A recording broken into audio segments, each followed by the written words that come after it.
অশ্রুহীন মহাসতী গান্ধার নন্দিনী আজ আমি দিব্য দৃষ্টিতে দেখি বড় কোলাহল ভরা গান্ধার কুমারী গান্ধারীর সেদিন হবে স্বয়ংবরা।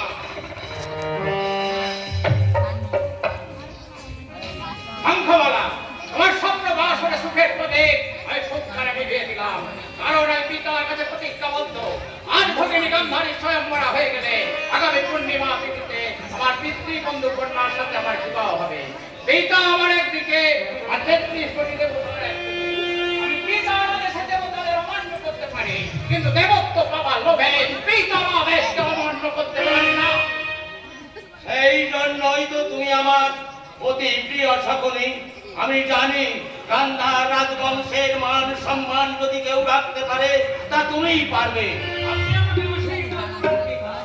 আমি যেন সারা জীবন আপনার সেবায় নিয়োজিত থাকি। পারবে বৎস, পারবে। ভগবান শ্রীকৃষ্ণের ইচ্ছায় তোমার মনোবাসনা পূর্ণ হবে।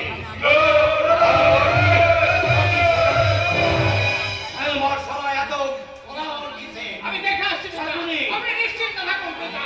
মহাবংশকে বেঁচে থাকতে ভগিনী গান্ধারীর স্বয়ংবর সভায় কোনো বিঘ্ন ঘটতে দেবে না।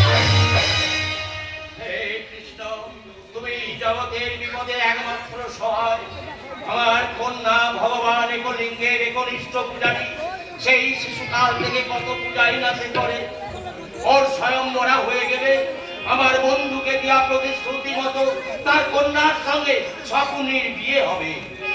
কিন্তু এই আনন্দের দিনে যার সব থেকে বেশি আনন্দ হওয়ার কথা, সেই শত পুত্র এক কন্যার জননী সবাইকে প্রধান মহামতি বিশ্ব গান্ধারীকে কার জন্য তার